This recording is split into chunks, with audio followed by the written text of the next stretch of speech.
Russia is the largest country in the world. To help run its vast lands, it is split into 46 oblasts, 22 republics, 9 krays, 4 autonomous okrugs, 3 federal cities, and an autonomous oblast. All equal subjects of the Russian Federation, but some are more equal than others.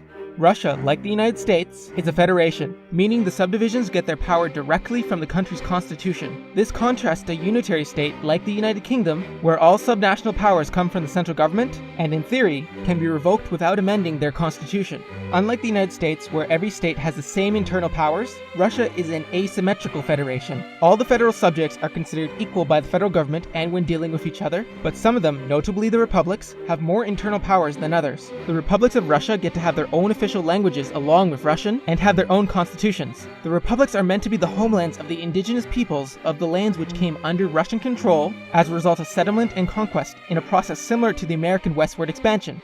Crimea is in dispute with Ukraine, but according to Russia is one of their republics, and the port city of Sevastopol is one of 3 cities of federal importance. Russia's largest warm water naval base is located in Sevastopol, which was previously being leased from Ukraine before Russia invaded.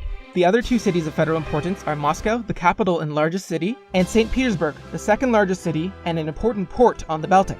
Besides being composed of only a single city and its surroundings, the federal cities have powers identical to the 46 oblasts, which contain the majority of the population. Oblast is a common word for subdivisions in Slavic countries. It can be translated as province or region. Krays can be translated as territories, which reflect that krays are located in areas that were historic frontiers of Russia. But in the modern state, krays are identical to oblasts. But in Soviet times, a krai was allowed to contain autonomous oblasts, and many of them did. However, after the Soviet disunion, the autonomous oblasts were made direct federal subjects, and most were upgraded to republics. One still remains, and it's the Jewish Autonomous Oblast. Strangely, only about 1,000 Jews live there, making up 1% of the population. This bizarre situation is a result of a Soviet policy that required a group to have a territory to be considered a nation. The solution to this problem was to reap 2 bushels of wheat with 1 sickle, and establish a Jewish homeland in the underpopulated Soviet Far East. Unlike other autonomous oblasts, it did not become a republic following the fall of communism, mainly because of its low Jewish population and the fact that most of Russia's Jews were emigrating to Israel anyway. Despite this, the area has retained increased autonomy in comparison to other oblasts, including rights for the Yiddish language. The last type of federal subject are autonomous okrugs, which are allowed to be simultaneously direct federal subjects of Russia and subdivisions of an oblast. But they don't have to be, as is the case with Chukotka Autonomous Okrug, which is no longer a part of Magadan Oblast. The autonomous okrugs are meant to provide autonomy to the indigenous peoples of the north, and often cover large, sparsely populated areas. Okrug can be translated as district or area, and many previous autonomous okrugs have voted to become regular okrugs and merged with other federal subjects. To recap, Russia is composed of republics, oblasts, krays, federal cities, autonomous okrugs, and an autonomous oblast.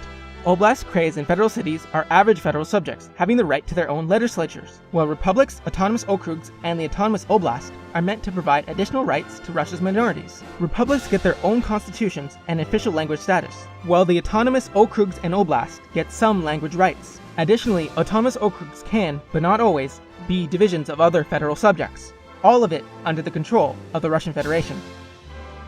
Kaliningrad Oblast on the Baltic coast is completely detached from the rest of Russia. You can watch this video I made which explains why Russia and other countries have these weird exclaves. You can also watch this video which explains why Istanbul and Crimea are so important to Russia.